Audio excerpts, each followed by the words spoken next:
I don't care if you've been waiting for Samus to play with your balls all night. If you up smash that like welcome to Black and the Black Times Infinity. I'm your host, Cthulhu's Party, coming to you live and direct from the Vista. Smoke Me Out fam with the dankest of dank.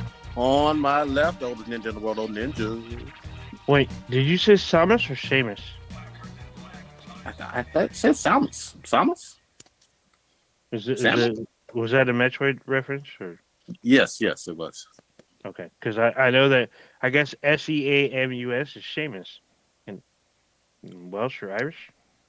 Just with a sh with a sh. Yeah, Seamus. Really? Yeah. Holy fuck! Yeah, right. yeah. So on Blue's favorite app, TikTok, there's a girl who's on there who teaches people how to pronounce Irish names. Shut the fuck up! It's pretty funny. So, but yeah. Good shit. All right. A log of intro. Yeah. On my far right, engineered on the juice, choking people out on threes and fours crowns. Insert ambiguous life situation quote here. Okay. Last but not least, we got your boy Drunk Blue. Hey, I got some mushrooms in my refrigerator. I'm about to go burn them motherfuckers to ashes. Wait, you said you got lotion in your refrigerator? Mushrooms, bro. I got mushrooms. Damn, how you gonna burn some lotion? Mushrooms. Is that even possible? Yeah, how you gonna burn lotion? It burn with like napalm or some shit. I can burn through. Use it like fucking olive oil or some shit. No, I can burn through some oil or burn through some lotion real quick. Yeah. Yeah. And my research only folder. You gotta find the one with lanolin, not that olive oil bullshit. If y'all know what that's from, you're from the culture. I'm just saying. I love that movie. I've seen that movie 11 times. I love it. We're back up in this motherfucker. We may have Stitch come through a little bit later. But, We're going to start us off with statistical analysis. I do have the stats. Listener of the week would be once again our boy Steve. Thank you very much. We appreciate it coming through. Nice. And first in the chat would be nobody. We're lonely, y'all. We're lonely. There we go. Are we live? Oh yeah, we are. We are live. That's a little sticker. Yeah. So that's not Steve O though. That's a different Steve, right? No, it's not Steve. I don't know how much whippets that this particular Steve has done, but it's definitely not as much as Steve O, because Steve O loves his fucking whippets.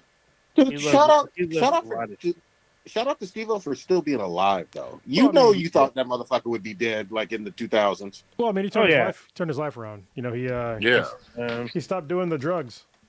Because he was doing. Yeah. I mean, I'm all for drug use, but it gets to a point to where you do too many, and Steve-O did too many, and he knew it, and he stopped. Yep. And now he's trying to save his friend, Bam Margera from doing the same thing, because he's like, his life is circling the drain, and he's been trying to save his life for years now, and yeah, so you can't save somebody who doesn't want to be saved. So yeah, I mean, he could have even died in some of those stunts too. Oh, for sure. So it's super ironic that you guys bring that up, because Steve-O and Bam were in the Bay Area last weekend. So our boy, poor homie Quan, he went to go see them because Steve-O is back on his, like years ago, he was doing a stand-up comedy circuit, and he's doing it again, but he kind of altered it. So now on his circuit, he's showing stuff that was not suitable for MTV. So he shows it on his sketches. So he has like a mashup of stand-up and his version of ridiculousness, I guess. So, yeah. Yeah, and Bam is on that tour because he was trying to save Bam. Because, he almost died last year. Yeah, he has Bam on the tour to basically keep him out of trouble. Yeah. So, but yeah, he met both of them. So Bam's there, and they're doing their thing for now. I'm not saying I've ever been on tour with stand-up comedians or anything, but being on tour seems like it could be, for most people, even more risky. Well, hotel rooms and late nights. But I think the main thing was that he's actually with somebody, with a friend, instead of just on his own and just circling the drain, having that vortex of suck. Yeah, they both have their respective others or respective partners with them as well. But like, where are they gay? No, they like. I think Steve-O has a daughter. When you say Bam partners. has a daughter. Yeah, because they're both dating somebody, some females. So one of Steve-O's stunts involves his current wife/girlfriend or girlfriend/wife, whatever. One of them is like some stunt that he couldn't air on fucking TV. Because But one it's of his with her. stunts is does he drown in the pussy and swim to the butt? Mm. Because that's a great stunt. It's very similar, All right. and it's just as gross. Or does he eat the poo poo? Kind of. It's an old school reference. Yeah, I know, There's a- but this stunt does involve like human evacuated fluids. So All right. yeah, Is there a cup involved? there's no scat involved. Okay. But No cups. it's still pretty fucking gross. If there's no cups, I don't care. Trust me. That's one of our If first you find reactions. out, if you find out what he does, it's fucking gross. So I know we're way off base, but it doesn't fucking matter. There were just some awesome times when, like, the heyday of Johnny Knoxville, Jackass, all that, and Jackass, man, where you'd watch some shit and you'd be like, how the fuck did they get away with airing this? And then they had the movies, and then all the imitators on, filming their own dumbass fucking pranks and shit. But when we were like in our 20s, basically, or teens, watching that shit, it seemed like these guys were the greatest of all time, and they were awesome. Don't get me wrong, but like there was this sense of idolizing them for these awesome stunts, and they're still doing it 20 years later. They are, but the funniest thing to me is the fact that per every fucking episode and movie, they have the audacity to say that they are professional stuntmen. I'm like, these motherfuckers are not stuntmen. They're a bunch of fucking dumbasses doing shit that they shouldn't be doing. You all want to call them stuntmen. Get the fuck out of here. I will say, though... Go ahead, Blue. I guess technically they are stuntmen. Nothing say you have to be like... I don't know. I guess you just have to be experienced at taking pain. No. So I mean, to their credit, they are, I guess, licensed stuntmen or whatnot. They're able to do, because they have like a whole like crisis response team. I don't know if you guys saw the one where homeboy almost had his fucking his thumb almost came off because a shark bit him. So they had a whole crisis response team in the water within seconds of the shark getting in onto him. So, and also other stunts as well. They have a medical team. They have like, all kinds of experts and stuff, and they're prepped and ready to go every time. So this is a fun fact, at least for me, my personal opinion. Jackass 3D is the greatest 3D movie of all fucking time that I've ever seen in my entire life. Oh my God. I don't know why when they released it, did it in like the red and blue bullshit, but it was in the theaters. I watched it with the proper real 3D effects. It's fucking amazing. I almost had a seizure within the first like 5 fucking minutes. God dang. Yeah. Dude, that shit, I'm really not trying to see dildos fly at my face in 3D. That's awesome. too much. It's awesome. We call wait that till Wednesday night. jump into some VR porn now. When I don't want to see dildos. Here we go. But VR porn is something else. It is something else. Dude, I'll never forget when Blue showed me what VR porn could look like. Like he showed me the intro. It was it was literally just a category picking, and I was just like spinning around like 360 for like a good 60 seconds. Like what the fuck? Where did I go? Yeah, I was like, I didn't know where to go, what to do. I was just spinning around. It was weird because I could see, but I kept spinning, so it was like this weird sensation. And it's funny, it's funny because like when females do the VR, like they wear the headset to be and watch VR porn through the headset. They get the different aspect of like being a guy, like see how things are as a guy. Like they're a guy's point of view of like having a girl like. Dick? Did she grow a dick or you grew a dick? What no, because when you're in VR porn, like it's vice versa too, though. Yeah. Mm-hmm. Yep. Yeah, that's true too. Yeah, I made a mistake and downloaded one video. I was like, okay, cool. This hot chick's in this one. I downloaded it and started watching it. I'm getting fucked. Exactly. Some dude walked into the room. And I was like, nope. I heard you needed a plumber. I never thought about that. Oh yeah. I did it with I showed it to was it Professor Dankenstein's now wife. Her and some other friends got to experience some adult content as being the male in the video doing it to a girl. Okay. Oh, they probably were like, they're probably all about it. It's literally that scene from Black. Was it Black Mirror where the guy where they go into VR and the guy with the chick and his best friend. Striking Vipers. Yeah. That one episode still fucks me up to this day. It fucks up everybody. I didn't know what was going on. I was like, okay, yeah, I like video games. Oh, shit. Bro, I still remember. Go ahead. No, I was gonna say, just thinking about the name of the episode. It's called Striking Tiger. You're thinking like it's gonna be a fighting game, but or Striking Vipers. Like nope, it was. I mean, it was a fighting game. It was. I mean, until it wasn't. And he also beat up the pussy. So. Oh man. There is that. There is that. What's kind of funny is that the first time that I actually hold on, sorry, so I got a problem with my levels every single time. I think it's a little better now, hopefully. That's different for sure. Do I sound hopefully a little bit better? You sound louder. Do I sound louder? Yeah, but it's fine. It's fine. All right. Yeah, you sound louder on my end. You sound louder. Okay. I don't know about everybody else. Well, it's like it limits me on like the audio, but whatever. I'll figure it out some other time. The first time I saw VR porn was actually at SVVR when we met Ella Darling, and it was because she was the first like VR cam girl, and we did like a podcast like at a bar in San Jose. The first time like we met, and she was like showing us like VR porn. And I was like, holy fucking shit! I remember the VR porn she showed us was like crazy fucking extreme because it's like basically you could see this chick's like kidneys. Yeah, basically. I was like, whoa, that's a lot. I'm not really into that much. You know, I mean, I like porn, but when you get into detail, like, super fucking gaping, I'm just like, all right, like you can fit like 2 fists in there. I'm like, that's all right. Could you fit the fifth of North Star? Yeah, but we're like literally sitting at a bar, and I'm like watching this chick like show her kidneys, but nobody else can see but me. Yeah, you know what I mean? Just like. He had appetizers in front of us too. Yeah. Sometimes I will say with the fisting, like you just it's one of those things where you're like, that's not gonna fit. You know that's not. You can't go that far. I mean, and then all of a sudden it's to their goddamn shoulders, and I'm like, fucking shit, you know? Oh, they are gonna do so.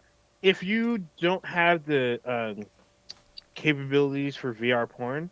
Like you don't have the equipment because it's too expensive.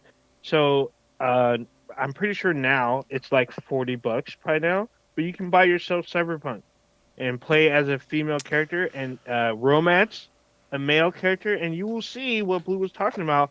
If you're a guy getting thrusted on by another character by a guy, and it will definitely change your perspective for 100%. Change mine. First person. Yeah, because the game is in first person, so you're having sex in first person.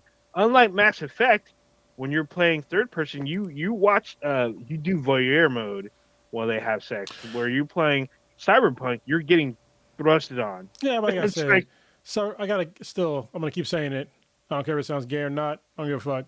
Cyberpunk dicks are too small. Yep. They are. They're too small. I mean, it was on soft. It's not like you're. You can always play Minecraft and play with Genie. Oh yeah. Old man just sent me down a rabbit hole with that shit. That fucked my life up for 3 weeks. You was stuck all weekend on that shit. Yeah, man. You're like, here, look what I found. Look what I found. Look at this. I'm like, dude, I'm over it. You're all, no, but look, there's more. So how did they do this? I'm all, I don't care, man. Just by Sunday night, he was just like, he was tapped out. I guess he emptied his tank all the way. Prodigy was up the next morning. One arm all fucking swole, eyes all red. He was all pixelated pussy is good pussy, bro. 8 bits or no bits. Oh my god, yeah, pretty much. I will say, in terms of gaming though, like in-game sex scenes, and it's like it's rare. I mean, yeah, obviously you have it in some of the old school, like in a comedic manner in God of War, like the old PSP versions and PS3 versions, but Witcher 3, yeah. Wild Hunt, you have a fucking relationship with either Trish or Yennefer. I chose Yennefer. Man, I was so fucking happy for Geralt and me, you know, just banging this badass fucking witch girl. Those were good scenes. Those were awesome. It starts the game like post-coital. Like right in the very beginning. Like she's like butt-ass naked and you're in a fucking bath. Yeah. Like, y'all know what you just did? Yeah. Well, But both. Dude, I remember as a kid. I remember playing like an 8-bit. It probably would have been 8-bit. Probably like 4-bit. But I remember playing a game of strip poker on a PC. Like it was like probably like one of the first adult games I ever played. Leisure Suit Larry. I remember that shit. They had, no, it wasn't even Leisure Suit, dude. It was like old school, like Carmen not Carmen Sandiego, but like not kind of like Carmen Sandiego, basically. Like the graphics were like first it was gen. 2D, and the girls were like super anime. So like you have to shit them down there, super tits and like crazy fucking 12 back bodies. Carmen owned lingerie under that trench coat. We all know it. I don't know who the fuck she was trying to fool. That was legit. Carmen used to turn me the fuck on. Fuck y'all. Oh my god. Down that bitch every time. That's a little bit too much for me to know. Wow, this podcast already started on a tangent. Yeah, we putting in this dankness. I'm like putting in our notes, and I was like, this is what we can talk about. Well, at the beginning, some really dirty stuff. The dirty. Gaping all the way to the shoulders. Dirty gaming. We got a few people in the chat room. People have joined. Did they comment on the dirty? Shout out to Cake Man. Warrior fella, they're up in the chat. All right. All our stupidity about gaping. Did you actually have any RIPs this week? We didn't even get to it. No, not this week. I do not. RIP people's decency at the beginning of this podcast. I'm just saying. Yeah, true. Yeah. I mean, oh well. People are like, what the hell? All I gotta say is you know what it was when you click that like button. At this point, it's surprising. We've been around for a while. We might have a couple of new listeners, but new people. Welcome to the dankness. It's 18. It's 18 plus. Mm-hmm. The only time it gets weird is when I talk about stuff like this, and then I remember that my oldest daughter listens to the podcast. Yeah, I'm trying to forget about it. Oh yeah, it's fucking weird. But she's not in the chat right now. Is she? I mean, but I know she's gonna hear it. So Oh yeah. Or what's even weirder to me is like your nephew will come up to me sometimes and be like, "Hey, y'all were talking about such and such," and I'm like, "What the fuck?" Yeah, it's like, well, yo, this is 18 plus. You know, come on, y'all. Yeah, you're like, boy, what you is this for? Yeah, like you're not supposed to know. He's like, where does one get a fisting hear condom? About this one game you're going to review. You know, it's like, where does one buy a fisting condom? Well, you have to go to a county supply store and you have to get them. Oh my god! Damn. First you start with a trash bag, and then you work your way out. He's like, Uncle, if I'm drowning in pussy, what do I do? Damn. Young Wheezy has told us this. He gave us the instructions. Wait, that's where that's from? Yeah, man, I do not know. Wait. Hold on. Kronos, it's Wheezy F, baby. Oh, I'm sorry. Wheezy F, baby. Yeah. Wheezy F, baby. I feel like I'm so blind when it comes to like song lyrics because like last week we talked about how like I just learned the song Detachable Penis. Oh yeah. Holy I knew of the words, but I did not know of the song, and it changed my life. I felt like I was the only person on the planet that did not know. I mean, I'm turning my coworkers onto it too. I was like, "Hey, have you guys heard the song?" I wouldn't say only because it. I mean, obviously, I think if you're around our age, you probably heard it, but they probably forgot about it until you play it again. So find Detachable Penis by King Missile, I think it's called. Mm-hmm. And it's one of the most obscure fucking songs. It's fucking great. It's a crazy ass song, but most people forget about it until you hear it again. Yeah, it is a great story. Yeah, they don't even play that in like, oh, here's a classic '90s track. They'll play some Nirvana or Metallica or whatever. Yeah. That one's like a deep cut. You know what I mean? But it was at the time. Yeah, it was on the fucking radio for a long time. Yeah. There was that one and the Bloodhound Gang because they had like a bunch of crazy fucking Mammals. Mammals. They had the Ballad of Chasing Lane. Those are two like wild ones. I'm like, who the hell is Chasing Lane? I never even heard of the chick. And then I saw her. I was like, oh, okay. I'm like, they literally are playing a song to this like high profile porn star on like primetime fucking radio. Remember Lords of Acid? Yeah. Oh yeah, they were awesome. You know who I almost never heard, with the exception of the Hood Rat Hoochie Mama. You didn't hear a whole lot of early 2 Live Crew on like anything, but you had to get it on tape if you were black. Yeah, if you were white, you couldn't find that shit. Yeah, you get on tape, and it wasn't like the actual tape. You had to get a tape that someone else recorded from someone else. Someone else recorded from that person. This is how ghetto it was. You had to find somebody with a tape that taped over the holes in the top. Yeah. So they can record on it. Yep. That's the way it went. And it was funny because they even though Two Live Crew was talked about on the radio, they never played their fucking song until like decades later. You know what really turned me on to Two Live Crew the most was hearing Snoop and Dre diss them on one of their songs. Talking about Uncle Luke, Mr. Buster, where you at? Fuck you at? Gap in your mouth so my dick's about to fit. I was like, who the fuck? And then I was like, oh, Luke, yeah. Uncle Luke trying to say his name was Luke Skywalker and some shit. I'm like, what the fuck? Yeah, that shit was wild. Dude, speaking of talking about song lyrics, so like they were playing Eminem's "Without Me" on the radio, and I'm like paying attention to the song, but I actually started to listen to the lyrics, and like there's a line in here where he says, "No, I'm not the first king of controversy. I'm the worst thing since Elvis Presley." And I was like, okay, that makes sense. But then like I listened to what he says after that. He says, "To do black music so selfishly and use it to get myself wealthy." And I was like, God damn, Eminem fucking was speaking fucking facts about things. Cause like, yeah, Elvis Presley like used black music to become rich and famous. Yep. And that's I was like, holy shit, that's crazy. I'll tell you something about Eminem that a lot of young folks in their 20s and 30s just don't appreciate. Everybody in the entire music industry was scared of this man. Like, deathly afraid. They wanted to talk shit and did not, because he would destroy them. I don't care if you were a rapper, an R&B star, a pop music, what, didn't matter who the fuck you were. They Michael Jackson.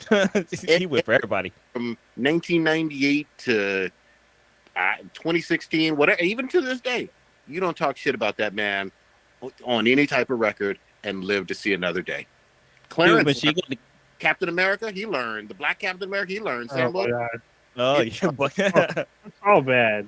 But even Machine Gun Kelly fucking learned, because he had that whole rap diss against Eminem because of like what he said about his daughter. And dude don't even rap anymore. He used to like in rock and roll or some shit now. He slapped him into a whole different genre. Yeah, exactly. He slapped him into rock and roll. Literally after that came out, he's on stage with Megan Fox and fucking other movies and shit. Yeah, wearing pink dresses and shit. He slapped the shit out of him. And I've seen, especially younger guys or whatever, talk about, well, Eminem ain't shit, blah, blah, blah. But you couldn't say that in 02. You couldn't say that in 99. You couldn't say that in 04, 05. Like, he had a chokehold on the music industry like you wouldn't fucking believe. And everybody was fucking scared. And all your favorite rappers still won't say shit about him. They still don't, because they already know. I'm seeing now rappers backing up pretty much what probably just said, because they knew when he hit the airwaves, when they heard his battle, because he's a battle rapper. He started as a battle rapper. Yep. So when people heard him, and when they saw his competition, they were like, "Oh shit! Like, what am I gonna do?" So they kept their mouth shut because they knew he would just have this whole montage of him just come after him, and they knew that he was good when he came out. They didn't want to accept it, but they wanted to like either keep quiet or run their mouth. And with those that ran their mouth, they ended up finding out real hard, real quick that he was coming for you. Yep. And that he had skill, because he does. He's really good. He's really talented. And the thing was, no. Eminem. Well, who? Sorry, say again. Eminem. Oh, okay. Yeah. See, I was actually thinking about, like, I don't know, where are you guys going with Eminem? Sorry, I just stepped away for a second. Well, I was going to say, even though Blue pointed out the lyrics about Eminem basically making money to do black music, and he's not the first one to do it, he had a black producer in his corner. One of the most prolific producers in hip-hop in history. Well, yeah, and I think, actually, it's funny, I was thinking about this actually earlier today about white rappers previously in America, and how it was almost unfair when you had a white rapper, because for like a lot of them were like not really good rappers at all, but just because they were white, they would have a wider audience. So like if you take a listen to any like take Vanilla Ice, for example, the guy's lyrically he was not good at all, But that song "Ice Ice Baby" fucking blew the fuck up. He became almost bigger than MC Hammer at the time. And there was way better rappers and way better performers at the time. But just because the guy was white, he gained a wider audience, and it was really unfair. And I think it was really Eminem that broke the mold of somebody that actually had lyrical skills, and he gained the respect of the African American audience as a whole, mostly as a whole. But there were plenty of rappers that were white that were better than Vanilla Ice at the time. Like Third Base. Third Base were 3 white guys. They had extreme East Coast New York style fucking rap. They were with the guys like KRS-One. They were with Boogie Down Productions. They were with some of the other guys. Some of the Wu-Tang. They were hanging out with them. So I sort of agree with you, but the thing is that with like Vanilla Ice and some of these other like white rappers, they really ripped off of other black rapper styles. Like Vanilla Ice ripped off fucking MC Hammer, like pretty accurately. So I think even down to like his fucking clothes. Yeah. Of course. I think whenever we're talking about white rappers that did get some props, rightly so, and just from a justifiable standpoint, you got to mention Beastie Boys too. Oh, yeah. Like they bridged a lot of gaps. They were truly '80s rappers that had a lot of hits still even into the '90s, and they just brought it. They got a lot of respect. I still fuck with them. You know what I mean? For sure. MCA is MC8. One of them was a black guy. One of them passed away from cancer. Yeah. Who else? I'm trying. Even House of Pain. Yeah, that's true. Pain. Even though they were kind of like a one-hit wonder, they came out and they hit hard, and they didn't shy away from their. They were, but Everlast came like. Yeah. He came, but he was the lead rapper. Where's the rest of the guys? Yeah. So. But it was a different time in terms of like rap. It didn't have a whole lot of production value or even a whole lot of marketing. You know what I mean? Behind it. It's not quite like today. And a lot of that stuff, like you would have Yo MTV Raps playing the videos, but nothing else. You know what I mean? Like that was pretty good. If you want to watch like something that's a really cool, like fuck you to MTV, is if you watch there's a really old interview with I think it's David Bowie. Yep. Where he on an MTV interview, he criticizes MTV of like not putting on rap artists, like black rap artists during normal business hours.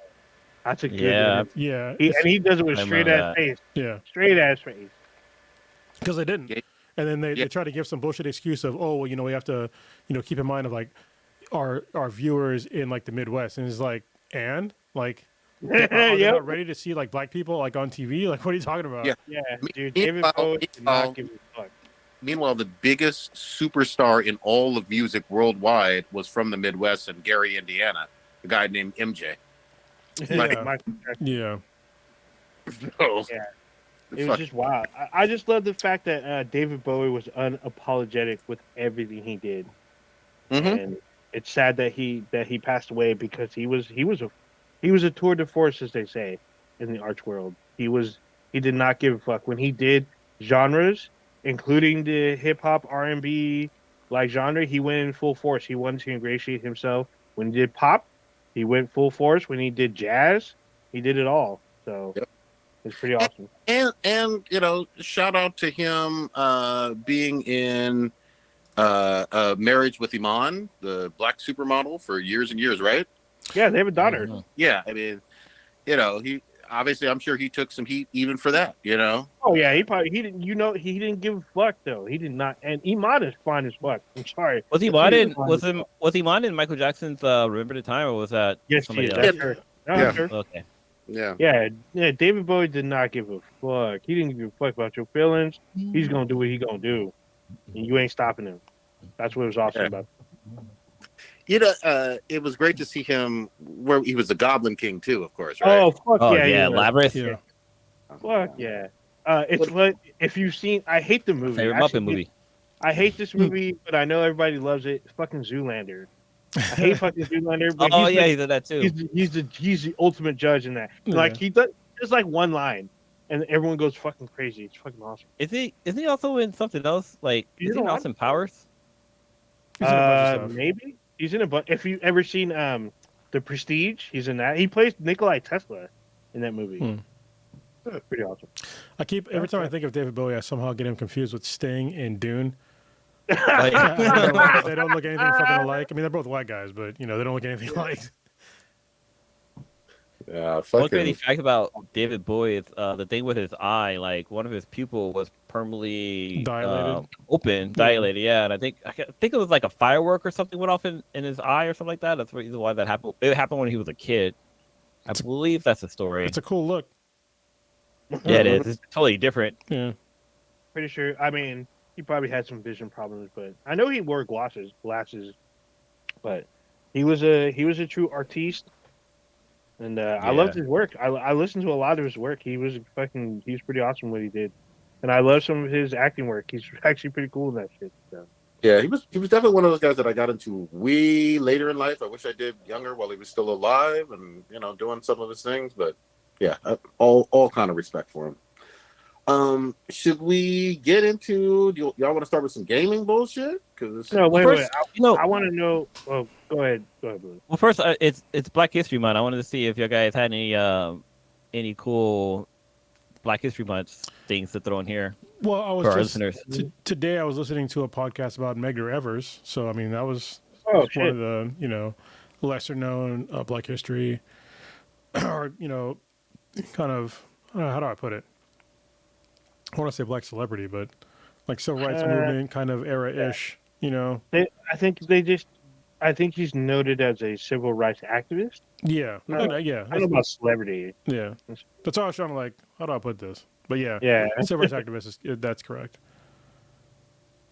So, I listened to the whole thing, but there's gonna be a part 2 and more than that. But it's just it's interesting how many different stories that there are out there about kind of hidden, at least to me and probably most people, of these really prominent activists from the civil rights era that most people never even hear about, And I'm listening to. Oh, here we go. Hold on. Oh shit! Now we've got the whole squad. Oh shit! Oh, Voltron! Look at this dude. All of a sudden, he's got a new background. He's got fucking Unicron. Not a Unicron. God damn it! I used to have a fucking guy. Omega Supreme. There we go. He's got the train tracks and shit. He's got Kobe in the background. My god dang. All right. What up? Hey, welcome back. It's been a minute. Got Stitch back up in the building. Holy shit, we are united like Voltron in this bitch. Right? Mm-hmm. The Power Rangers. Well, Stitch has a background like you see people that are on the news that like to show off their shit in the background. Yeah. He does. Like he's like Good Morning America or some shit. Public relation. What books you reading, bro? Yeah. They just for show. So when people come over. You got to Kill a Mockingbird back there. There you go. Got on Providence. Nah, just a bunch of actually a bunch of cooking books. I got Aisha Curry's cookbook, a bunch of barbecuing ones, 48 Laws of Power, The Roots of Evil, and a couple dog books. Nice. Okay. How you been, man? Doing good. Just on a new schedule, so my Wednesdays are free more often. Just comes down to if I can get the kid to settle down and get into pajama mode and everything. So, you use chloroform? I mean, oh man, something like that. A lot of NyQuil. Good shit. We were chit chatting about just some Black history stuff in terms of anything that we've learned so far. What are we 8-9 days in? 8 days in, right? Yeah. Stuff that'll get you arrested or lynched in Florida or something. People forget how racist Florida was and still is, because most people don't consider Florida like the South, but it's the fucking South. Mm-hmm. So for those who aren't aware, Kronos is absolutely right. There's no difference whatsoever between Alabama, Georgia, Mississippi, and all of northern to mid-central Florida. Obviously, Disney World excluded, but you go further south and you get into the Caribbean aspect of things. But Yeah, Northern Florida is a whole lot like that. Yeah, go look up Rosewood. Yeah. Actually, do yourself a broader search and just look up former slave states. There you go. Yeah, there you go. I have a little Black History, little fun fact. So you guys know the term, barrel of laugh, right? Oh yeah. Have you guys heard that term? Oh, here we go. I know where this is going. Oh, the origin story of this is fucking crazy. I learned this like a couple of days ago. So it comes from the phrase "laughing barrel," and basically what it was is that back in the day, slaves couldn't show their emotions, and so whenever they needed to like laugh or anything, they would go running off to an area where they're out without of earshot of the masters, and they will put their head into a barrel and start laughing into the barrel, and that's where the word comes from. And I think that's fucking crazy, but it also kind of explains why you guys probably all have seen this, where if a black person hears something really funny, they will start laughing and like run away. Like they will run away from the entire group and then come back. I'm pretty sure guys see that, and I wonder if that's like embedded in us to do that. Cause I've done that before. We've done that on drunk. Yeah, for real, right? But yeah, that's the origin of that word, laughing barrel or barrel of laugh. There we go. Stitch, since we got you, I wanted to ask you a little bit in terms of, just let me digress just a tad bit. There was some big ass sports Laker news, and oh god, now Bron way up there and passing Kareem. Are you happy? You sad? You mad that? I'll be happy when LeBron's gone. I've said it for the longest time. I don't want Bron there. It's ridiculous. You can take his personal leave. It's now it's just like all he cares about are these dumbass records. They lost last night. I thought it was funny watching Anthony Davis' reaction. He didn't care and everything. He's like, we losing and you stopping the game and all this stuff. We were below 500 team and everything. And LeBron just gets all these passes. He created this Lakers team again, and then now he's just like, oh, I need help. I need trade this. Westbrook, blah blah blah. Come here, Westbrook. Now Westbrook got traded today. All kind of stuff. So I'll be happy when LeBron is gone. He does not have any of the Mamba mentality in him at all. It's the complete opposite. It's embarrassing. It's shameful. I can't wait for him to be gone. I love it. Whoa. Not hear any love out of this, bro. I love it. Sorry. All right. Okay. What y'all been playing lately? Oh, wait. Before we get into that, we gotta hit Stitch with it again because I asked him before and I didn't take the notes.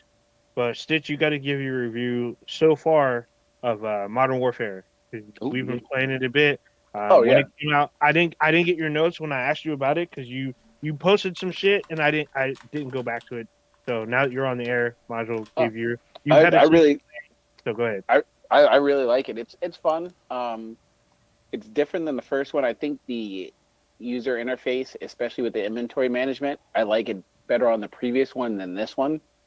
Having the whole backpack thing is pretty cool. Is just, and I'm sure there's ways I can tinker it to make it a little bit easier to quickly go through my inventory or backpack when I'm trying to not get shot in the head over like a dead body. And I'm sure people playing on keyboard have a much better advantage than console players and everything. But I thoroughly enjoyed the DMZ mode. I think is really dope. Someone said it's Stitch, you got to get one of these. You got to make it more fair. Got to get one of these. The $300 controller. $300, goddammit. But still, the keyboard and mouse is better. Yeah, but it's thoroughly fun. They said it's similar to that Tarkov game or something. Escape from Tarkov. Yeah, I've never played it, but I guess it's real similar. That mode is similar to the DMZ mode. But it's really fun. I thoroughly enjoy it. It's a grind to get all the attachments and the guns and everything, and then the raids are really fun. We did one maybe about a month ago, and that was pretty dope. It's been a couple months. Yeah, we need to get back on there, but I'm enjoying it. It's been eating up a good bit of my time. I still have a little bit more of the single player to do. Hold on, I got distracted just playing Warzone. Yeah, I got a question because I honestly don't know. When you say raids, there's like a PvE mode. There's yeah. Oh, yes. Maybe I'll pick it up. There's actually a couple of PvE modes because I need some extreme violence games. Yeah, they have a co-op mode. Unfortunately, for as big as the fucking map is, there's only 2 of you, and like 11,000 goddamn enemies. I mean, you can short. It's cool, but like the old Spec Ops, like the old Spec Ops mode. It is. Yep. It literally is. But you have imagine Spec Ops, but usually Spec Ops is in a confined like kind of the single map. Yeah. Yeah, but in Spec Ops, and this they don't call it Spec Ops, they just call it co-op. This is the whole Warzone map at your disposal. Even though your mission is like, depending on which mode you're in, it's in certain parts of the map. You have to go to there, and then do the mission, and then get out. Or if you complete the mission, the game will end. There's one mission. It's a horde mode. You have to hold out. You get to the spot. You got to hold out for like 10 waves, and then you extract.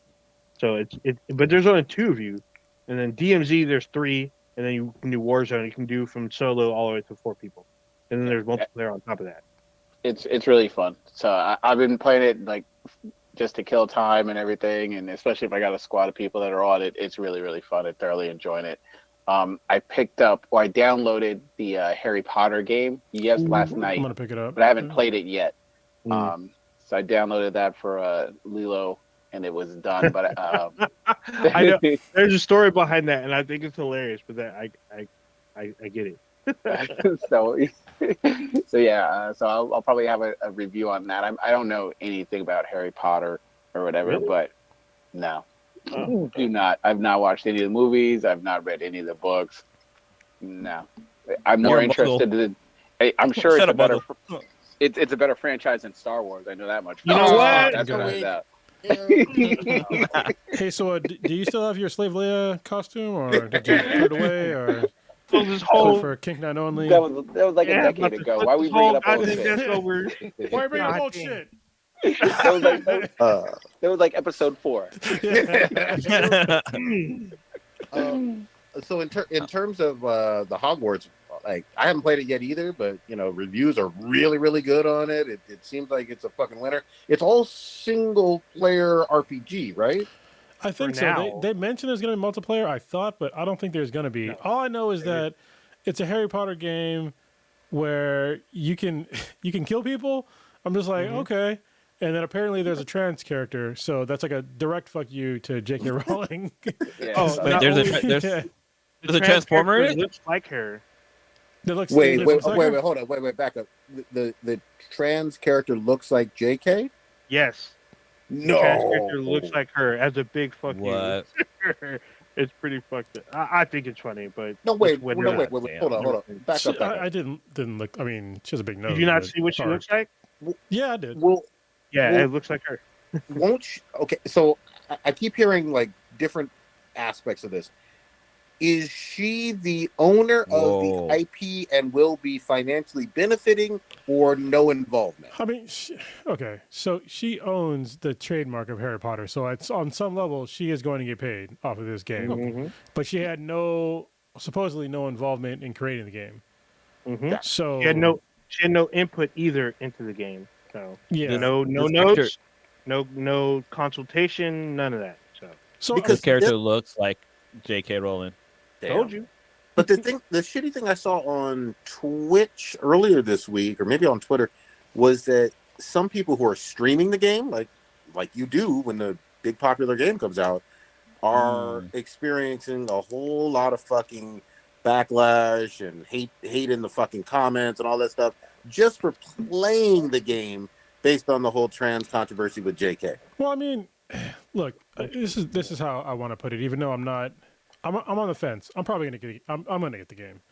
All right, but I don't feel offended that somebody's pissed off that I got the game. It'd be like if I try to anytime I think of like trans or like LGBTQ issues, I try to put it in the context of if you just replace whatever that thing is with them being black, like how would I feel? Like if J.K. Rowling was a huge racist and she hated black people and she came out and said that I don't think that black people are real people. I don't think they should have kids. Blah blah blah. Would I be pissed? Fuck yes, I'd be pissed.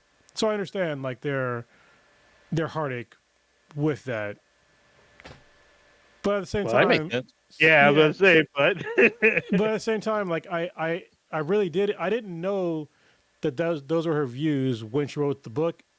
Any of the books, when you go through her literature, it doesn't come out in her literature at all. Like I understand that's part of her, and that makes her a shitty person. But it's not what was expressed in her books, and that's the way I look at it. And I know that some people listening to this, that's not enough. Like I said, if I do the whole switch, like if there was a black thing and they were racist, I'd have a problem too. But I don't know. That's why I'm on the fence about it. yeah, I mean the content is there, like Krona said. The content doesn't seem to reflect that at all. I mean, it's for kids mostly. It's for young middle school to teenage kids, and it's Like mainly about adults with a bigger audience. Yeah, and the adults are the ones that picked up on it, and it's mainly the story itself is centered around the family. To be honest. Yeah, well, I mean, and I legit like read all of her books before the movies came out. Mm-hmm. So and actually, I guess not the last two because they came out during the movies, but whatever. I read all the books first. And so her views on trans people did not come to light until the final book, final movie were already out there, which caused the fans to go into a tizzy. But like the content itself, I'm not sure if it was in production before she said anything. Oh. I'm pretty sure it was, but I'm not 100%. But I will say, I mean, the content itself has a huge fan base. They have yet to have a AAA game outside of like the Lego Harry Potter stuff. So this is their opportunity as fans to enjoy their fandom in a AAA title situation. And to deny that because of how the author feels versus what the content represents seems to be off to me. But I plan on getting the game already. I know people are already playing it. I know B-Boy Frost is already playing it. He's already streamed. I will also input, kind of piggybacking off of what Cronus had said. Apparently, black representation has been top tier in this game. It is getting praised by almost everyone I know that is both black and a Harry Potter fan. They feel represented in the highest form in this game. Like they can make their character look like them, look like their kid, look like aunt, uncle, dreads, cone rolls, the high top fade, bald fade. All of that is there. They said they have everyone. I've seen literal hundreds of like Facebook posts, Twitter posts about even TikTok. They're like, look at how we are represented in this game. I've never seen another game do this to us for us. That's cool. So I'm like, this let Prodigy get in here, and then like something I want to throw in here as well. No, really super quickly. I just wanted to say, if you go back long enough with, and this is not a whataboutism, but with almost any real corporation that's been around for maybe 80, 100 years, you're going to find some ugly stuff with their, you're going to find some very ugly stuff with owners. You're going to find some very ugly stuff with what they did with Nazis and Adidas and whole kinds of stuff that you could be mad about in terms of egregious human rights violations as well. This does suck. I'm not belittling it in terms of JK's feelings, but a really good video game. A video game is getting 8, 9s, a potential game of the year nominee. Mm-hmm. Folks aren't going to miss out on that, and it's already doing big sales. So whoever was talking about potentially boycotting or not, it's not going to happen. Yeah, it's not going to happen. This is going to be not happening. This is already a huge seller, and it's going to be a game of the year nominee. Well, this is what's weird for me. So, like, I watched Harry Potter and the Cursed Child, which is that's the best play I've ever seen in my entire life. Me too. Yeah, it's fucking amazing. It was good. And she caught a lot of shit for having Hermione being portrayed as a black woman. Oh yeah, and it's like, okay, so it's like, it's not like she's totally irredeemable. Like she understands that like there is some, there's something there about representation, but her turf stance, I don't know if she's ever like walked it back at all or whatever. No, she's doubled down. Yeah, she doubled. Yeah, just it's hard, but then again, it's hard because I always say I'm fucking biased because if you're going to, be okay with people that are other ethnicities, but then not trans people, it's like, well, I'm an other ethnicity, but I'm not trans, so I feel like I'm like a dick. So I don't know. I'm on the fence. I'm still gonna get it though. But but if somebody calls me out and be like, hey, she's a turf, blah blah blah, I'm okay. Yeah, she is, but I'm still getting the game. So yeah, I mean, it's like kind of Prodigy said, a good product is a fucking good product, and so far this is getting high praise from almost all corners except for the social part. Everything else has been like, this is like game of the year and all this stuff. Accolades are probably gonna be thrown at this, but the whole about the person who created the universe, everyone's coming to them, coming at them. And then players who purchase the game, it's like, dude, I bought the game because I love the franchise. I don't have to like her franchise, So I've mentioned this a gazillion times on this show. My name on here is Cthulhu's Prodigy, and we've talked about some of the incredible evils of, the inventor of Cthulhu. So you can like the product and, especially a fictional world or a fictional character, and not necessarily agree with all of the terrible and atrocious things that creator said. But Blue, sorry, get in here. No, just to say, but don't fuck with R. Kelly songs. Fuck that dude. Oh, damn. There was a lot. Great fucking songs, but goddamn. Hey, J.K. Rowling's not a pedophile. No, that's that true. I know of. She's not pissing on people. Yeah, we'll see. Did she like hanging out with Epstein? That's what I want to know. I mean, maybe that comes out, then I'll be like, all right, fuck it. I guess don't buy it. We never saw that list with Epstein either. Yeah. You know what I mean? Oh yeah, we don't know what's in the little black book. No, we don't. Right about that. Then it'd be like, J.K. Rowling's next book would be, Harry Potter and the Island of Secrets. Oh, yeah. Oh, that's a terrible joke. I'm sorry. Too soon. Way too soon. Yeah. Not really. No, but that's right on time. It's been a couple years, and he's fucking dead. Yeah, I'm about to say he's been dead. Yeah. He got unalived. They did. You know what's crazy? Like the whole unalive thing. It bothers me. So everybody's like trying to get like their social justice bullshit. I'm not gonna say bullshit. Their social justice information and all those other things off of TikTok. But the main reason why people say like unalived and shit like that and like other terms and like you can't say like they'll say the R word instead of rape. It's because it's on TikTok and you can't say those words on TikTok. Oh yeah. Because it's fucking Chinese owned and they will fucking shut your shit down. And but it's so funny that they're all on TikTok talking about all this social shit, but you literally can't even say what the fuck you want to say on the platform. Like that's fucking weird. Yeah, I didn't even know that was what the fucking rules are on TikTok. You can't say murdered? There's a lot of shit you can't really say on TikTok. Yeah. But I think the same is also kind of true with like YouTube. Well, you just like get demonetized. You get demonetized, but so people use like words to kind of work around it. Like you can't say certain things, like you can't say the R word. Look, honestly, there's a trick to it. Want me to tell you the secret, y'all? Spell it out. Look, if you just don't say bullshit in the first 30 seconds, that's why sometimes if you're watching this podcast on the actual version that I put out after the live stream, and you notice in the beginning of the podcast, in the first 30 seconds or so, some of the words don't come out, is because one of us probably fucking cursed. And I took out the fucking curse word just so I can get it monetized. Yeah. That's it. If you just take out the shit in the first like 30 fucking seconds, YouTube generally doesn't give a shit. But what about the first 30 minutes where we talked about gaping assholes? They won't even care. Unless we say something that's like really fucking fucked up. Like, obviously, I'm not gonna say it, obviously. I'm not gonna say it now. They TikTok. What would be the example? Yeah. But shit I wouldn't talk about anyway. Like really egregious, really egregious acts of violence and like, like really descriptive forms of rape, shit like that. Like stuff that I'm not really gonna say anyway. When it comes to like saying, killing or rape or something like that in a general context, you can say it on YouTube. You just can't get like super graphic with it, which I'm not generally gonna do anyway. So, well, you know what I heard. Just so we know, just so we're all clear, there was full consent during the fisting that went all the way up to the shoulder. Yes. Everybody was happy. Everybody signed off. Even with the it was in VR condom. Yes, whole arm all the way deep down.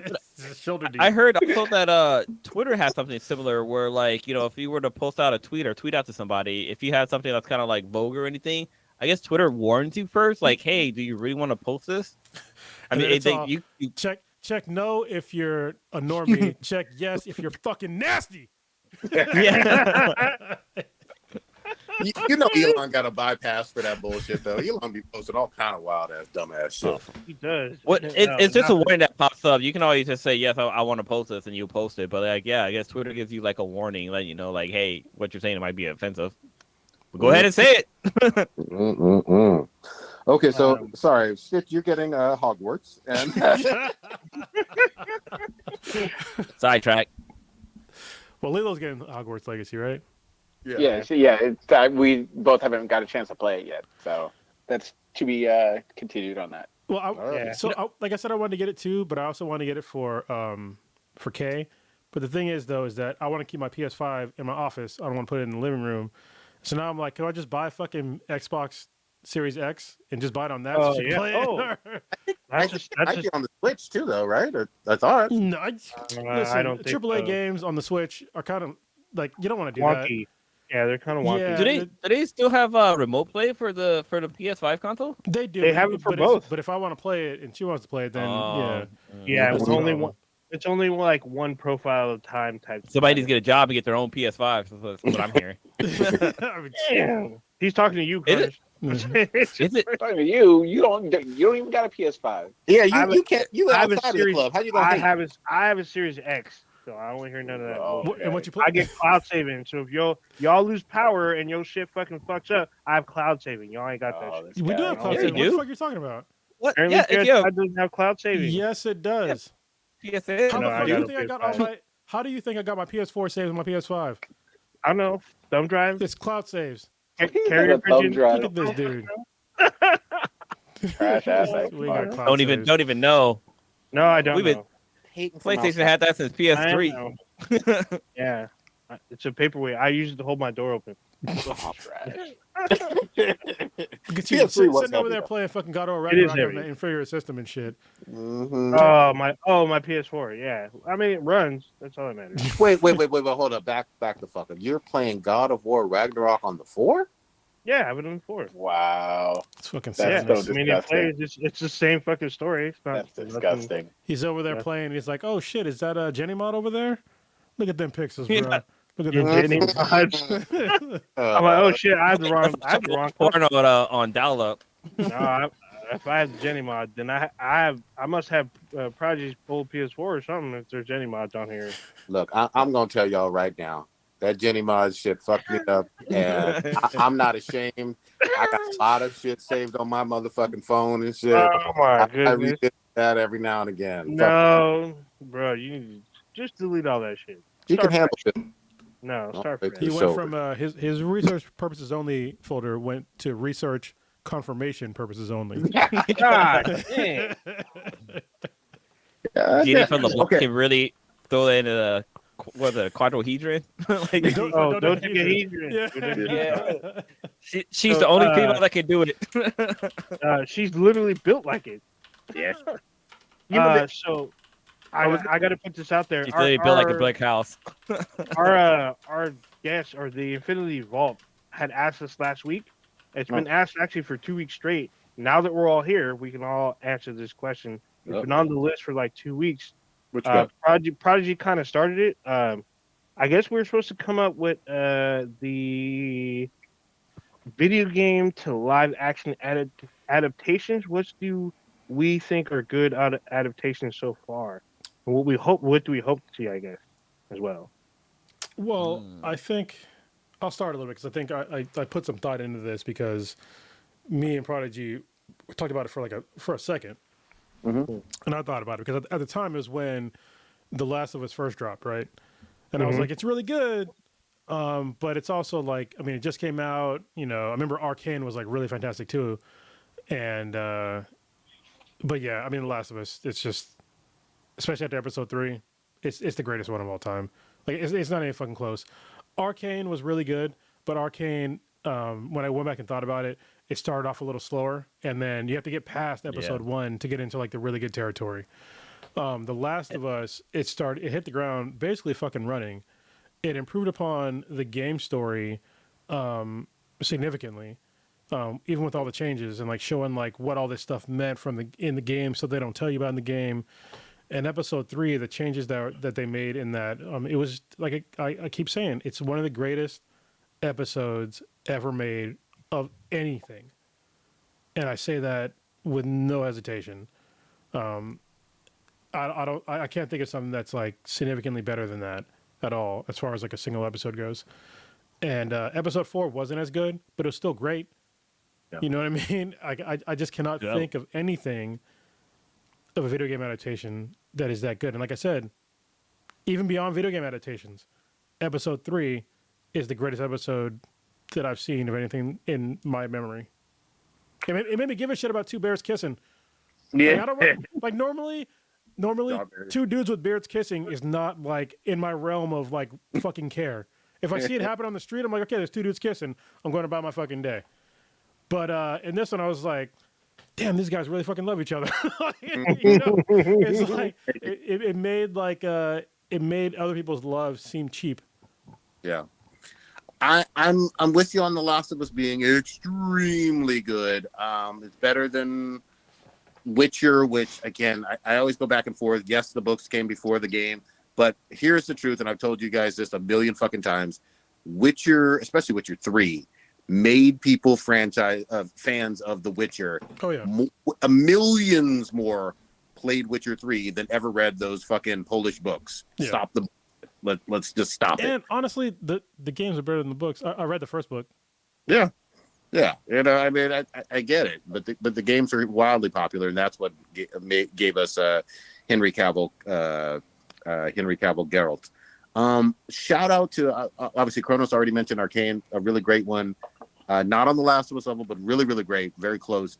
I would also say Castlevania. Yeah. From 4 or 5 seasons of spectacular shit.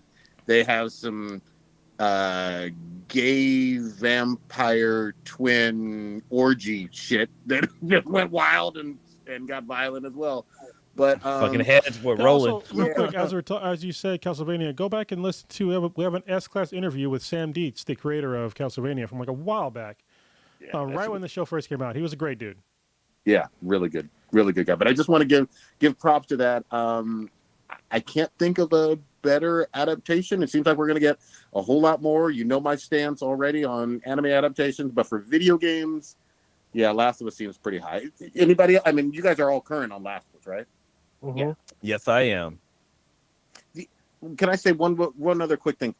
My only slight gripe on episode 4, and I hope this isn't a trend with them, they tended to shy away from some of the direct violence in episode 4.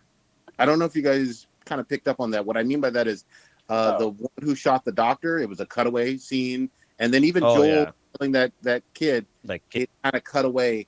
The Last of Us is, from the gaming standpoint, is not a cutaway and we'll do the violence type of series in general, but I can handle it for one episode. Well, I think, honestly, the reason why they did it is because Joel, at this point in the show, is still trying to shield Ellie from violence. But he also doesn't know that Ellie has done sadistic violence in the past. I mean, they've already showed it in the show where she like cut that one infected person's face and then killed them. Yeah. Joel doesn't know anything. Joel is trying to keep her as innocent as possible. So I think from that aspect, I understand where they're going with that, and I hope that in subsequent episodes that she shows like her predilection towards violence because of her past and also what she's seen even in passing with Joel. That's just my hopes. So well, it's funny because like, they won't show a grown man shooting a kid like basically in the fucking head or like a doctor being shot, like a doctor who's chained up being shot, but they'll show like two bears kissing and laying in bed with each other, like everything's fine here, folks. Yeah. I mean, go ahead. I was all for it. I'm saying. I'm for that. No, after you said that, like I kind of like if they make it like get more violent as it goes on, because we get to see like how the life is and from Elliot's eyes. I think that's kind of cool if they go that route. Ellie. Sorry. Yeah, I definitely think that scene sort of more focused on Ellie because just to see her reaction to it. I think it was more for the audience just to see if she would like freak out or like have this like wincing kind of thing. So I think maybe with that one, that's why they focused on it. But there's going to be some stuff. Obviously, those that have played the game know that there's going to be some very, very tense moments. That's going to be interesting to see how HBO handles. Won't get into it for those that haven't played the game. Blue said he hasn't played the game last I recall, so I'm not going to touch on those specific things. But I really like what they're doing with it so far.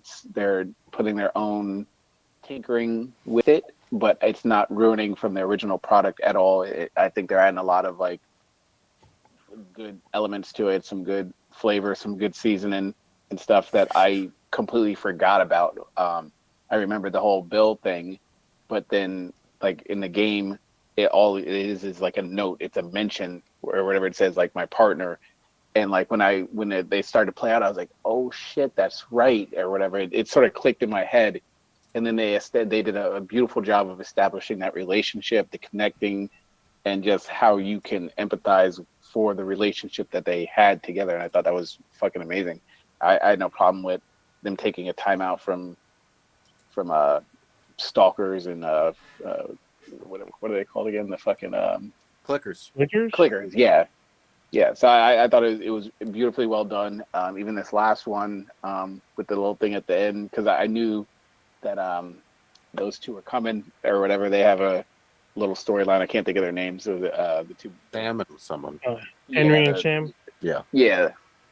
So it's going to be it's going to be interesting to see if they keep it completely to the letter of the law with how it goes in the game, or if they're going to tinker with some stuff. But HBO, they have earned my trust in how they do most of their things. So we'll see how it plays out. Well, what's crazy, what I really like is that, Neil Druckmann is like directly involved in the show. And it really shows, because it's like, it seems like his level of care is carrying over. And I think this hopefully bodes well with God of War with Amazon, because I'm pretty sure that, the fuck's that guy's name? Sam. No, it's not Sam. Fuck. One of the God of War creators. Cory Balrog. Yeah, Cory Barlog.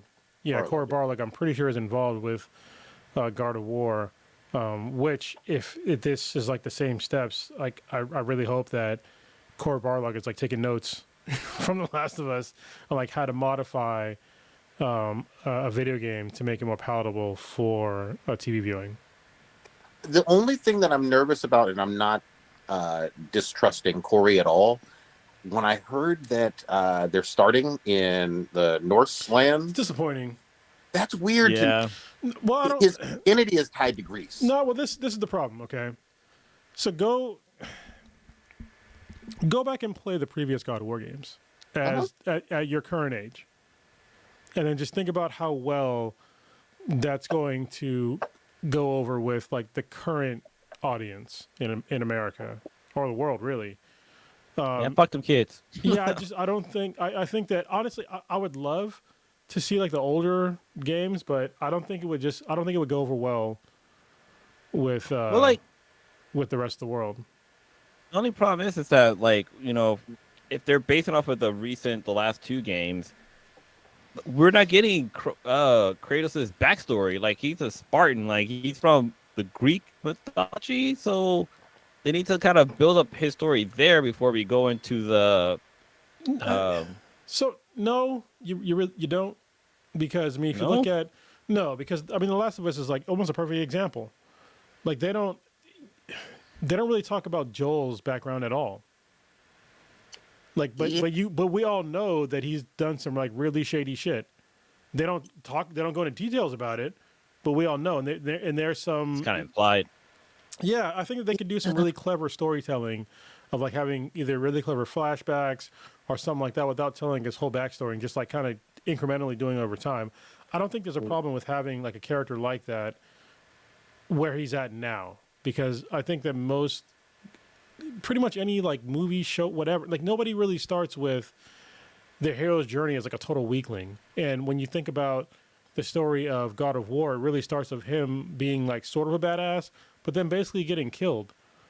And then coming and becoming the God of War, and I don't know if it's a really great story to tell at this point in time, without significant changes. I mean, sight unseen. There's not even a teaser or trailer out yet. I just really hope that Greek Spartan aspect doesn't get lost in the sauce, because yes, this is a different Kratos, but we know, knowing why he looks so ashy and why he has that red paint. That's a good point. Crucial for us. It's because he burned to that lotion. but even more so, I would say, knowing what happened to his family so well, kind of impacts how we view Atreus, impacts how we view Freya, impacts how we view every character he interacts with in this Norse land. But maybe through flashbacks, they can tell a great story. At first, I kind of initially cringed at that. We'll see how they execute. I also wonder how many players that play the latest God of War that never played the previous games, because that's going to be probably a good portion of them, because I mean, there was a huge gap. I mean, like the first God of War came out in like the mid 2000s. Yeah, that was my early, like 2005, 7. Yeah, something like that. It was a while ago. Yep. No, that's a good point. Yeah, that's a good point. Really good point. And I would say all of the first ones were on PS2 and PSP and PS3. Yeah. And then you had the 2018 and on 4. Yeah. So, these are they're old games. Wow. I was gonna say God of War is set for pretty much all of the PS consoles except for one. Yeah. Except for the one. PS1. Yeah. Let me ask you this real quick. Was Neil involved in, I didn't see it, the Marky Mark Uncharted? Neil Druckmann? No, I thought that was what's her name? The woman. Amy Hennig? Yeah, Amy Hennig. Okay. Yeah, okay. Amy Hennig. Yeah, I'm pretty sure that was her. Yeah, because she's the writer. So I don't know if she's actually, she might not have. I don't think she wrote the screenplay. She's probably a consultant. I mean, for some reason, I get them both confused because they have like similar, really good writing. And I think they were both in Naughty Dog, right? They were both at one point kind of flowing through there. At least Amy, she was at Naughty Dog, and then she went to like 3 or 4 studios. Yeah. And then Corey Barlog, he left Santa Monica at one point too. I think he went to Crystal Dynamics, was a part of that Naughty Dog family.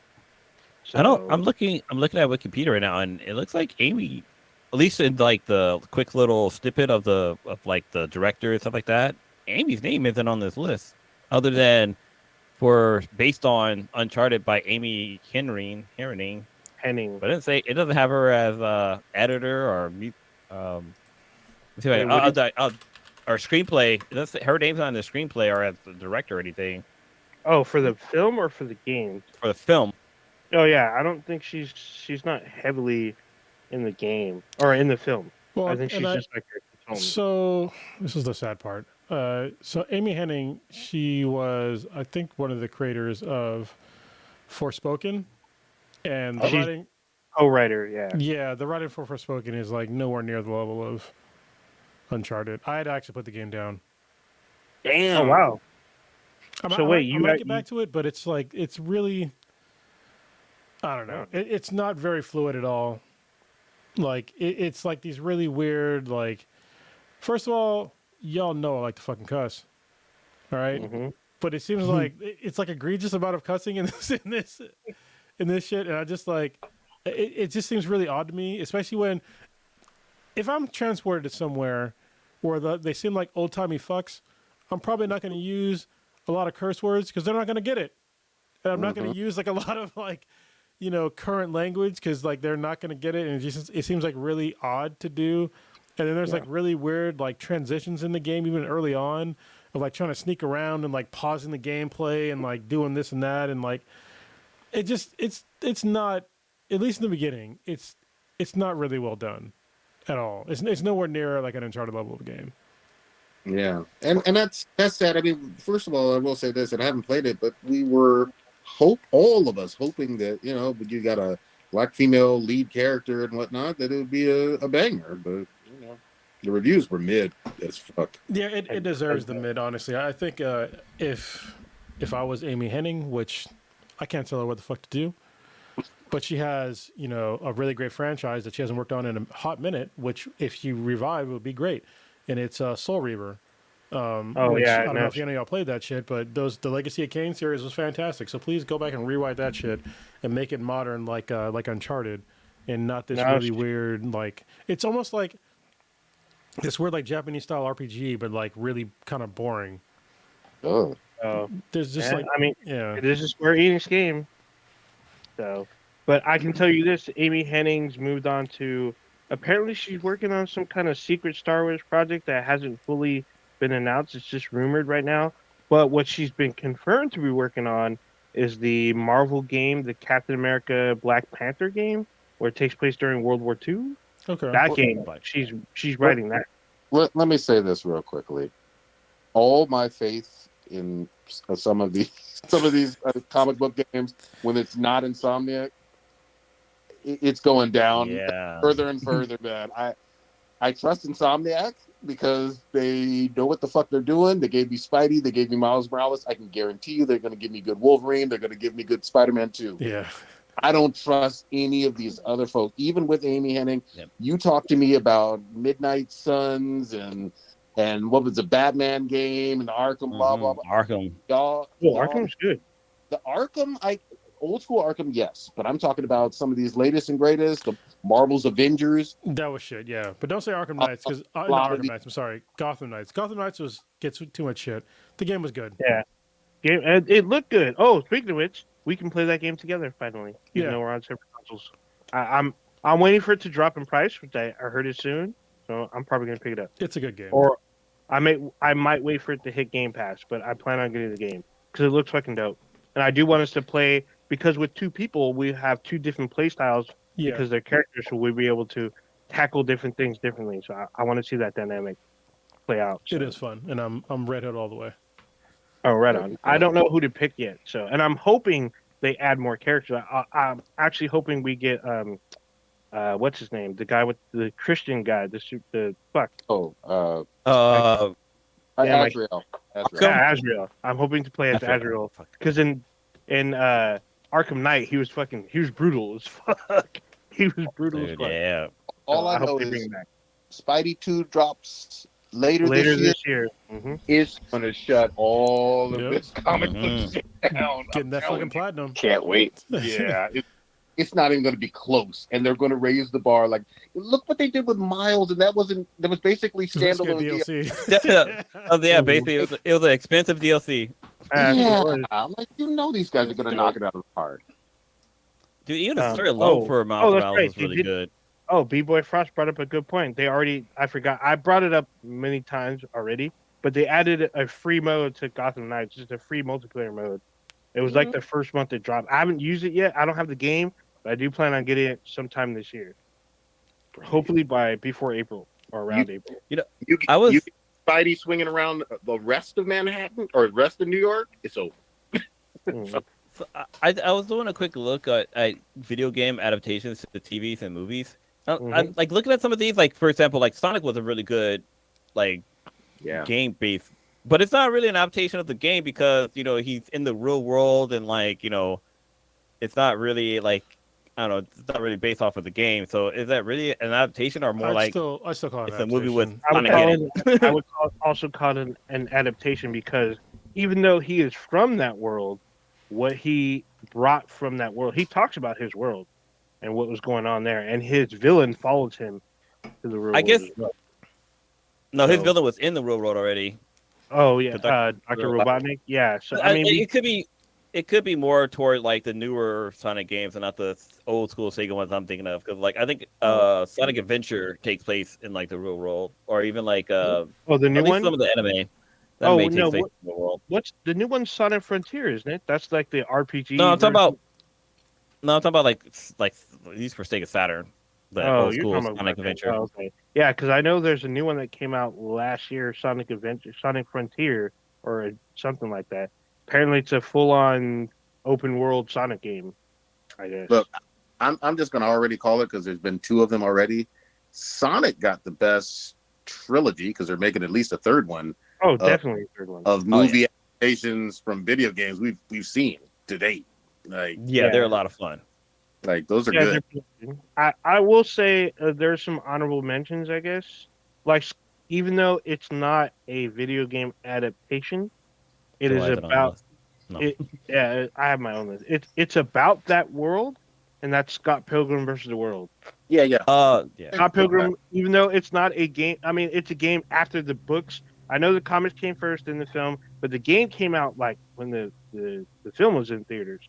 It came out like right around that time, and it was a huge hit. Everyone loves those fucking games. It's a old school 2D scroller. It's like sometimes art though. Yeah, depending on what console I have, it's like 4 players. Other times it's only 2.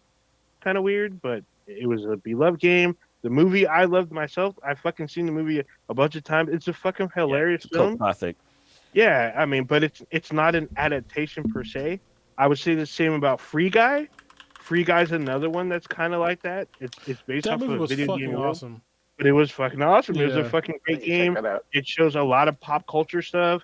It shows a lot. It does really good justice to the acknowledgement of the birth of the streamer.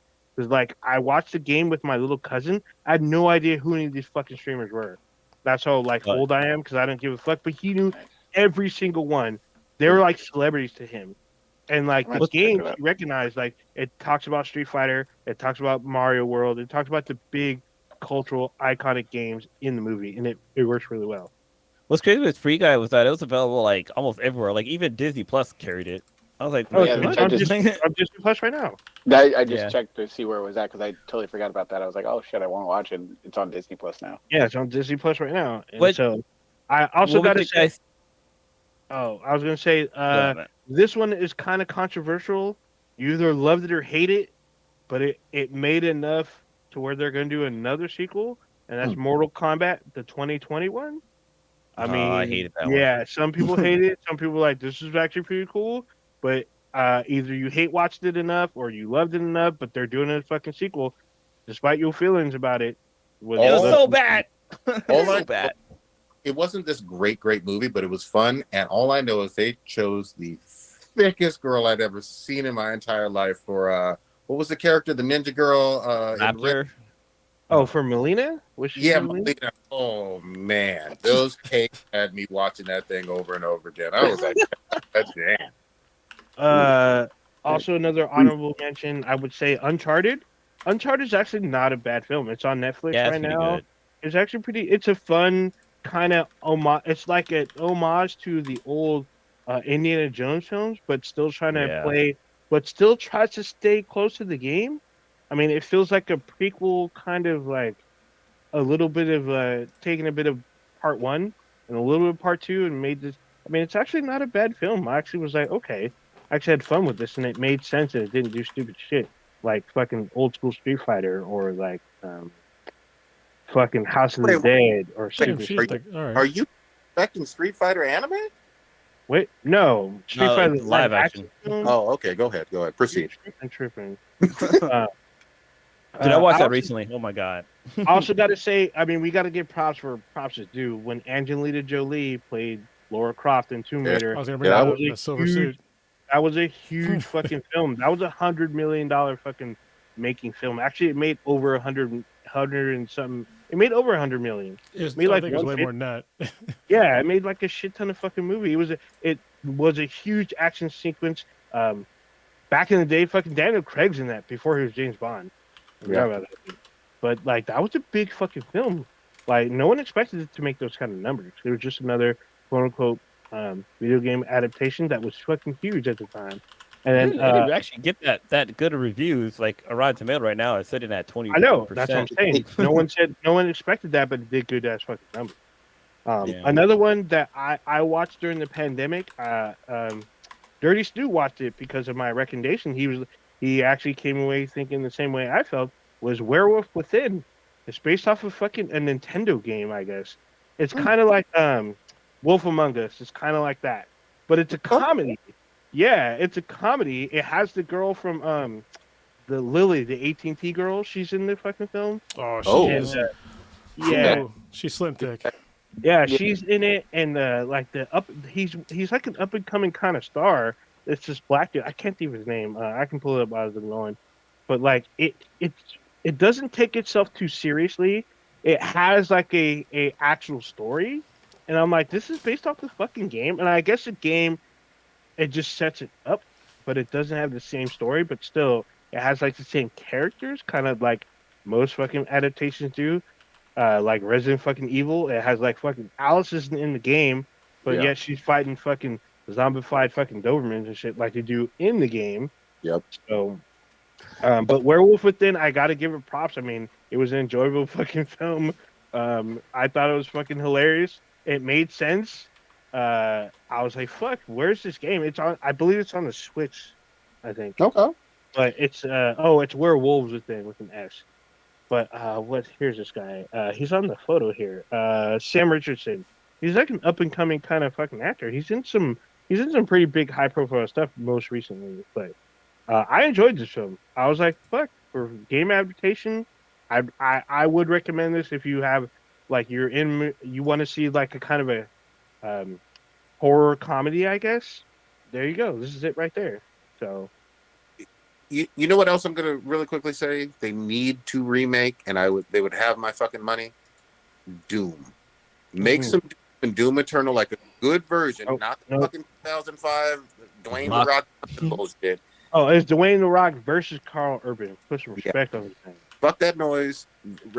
Do it based off of the 2016, 2017, whatever that version is of Doom, and then do Doom Eternal. No. What they need to do first is they need to rectify whatever the fuck is going on with Mick Gordon, and then make the movie. Because, listen, the Doom games, one of the reasons why it was so goddamn good was the soundtrack.